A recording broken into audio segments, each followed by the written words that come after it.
अस्सलाम वालेकुम। परवाज़ news HD के साथ मैं हूं नूर फातिमा। नजर डालते हैं आज की अहम खबरों पर। खबर शामिल करते हैं गुजरात से। सिविल डिफेंस ऑफिसर जिला गुजरात चौधरी इशफाक अहमद बछाड़ ने एक मुलाकात में बताया कि वालिदैन अपने बच्चों की सरगर्मियों पर कड़ी नज़र रखें। बच्चों की रहनुमाई का फरीज़ा जिम्मेदारी से सरअंजाम देकर किसी अलमनाक हादसे से बचा जा सकता है। इंसानी जान का कोई नेमुल बदल नहीं। नौजवानों में रेलवे लाइन, दरियाओं, नदी नालों पर मोबाइल फोन पर सेल्फी लेने का रुझान जानलेवा साबित हो रहा है।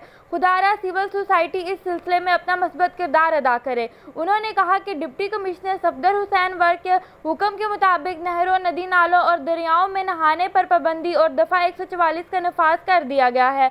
पाबंदी बारिशों के बायस दरियाओं, नदी नालों में तो ग़यानी के बायस इंसानी जानों और माल मवेशियों की हिफाजत के लिए लगाई गई है। ज़िला के अवाम जिम्मेदार किरदार अदा करें। कानून शिकन अनासिर के खिलाफ सख्त तरीन कानूनी कार्रवाई अमल में लाई जाएगी।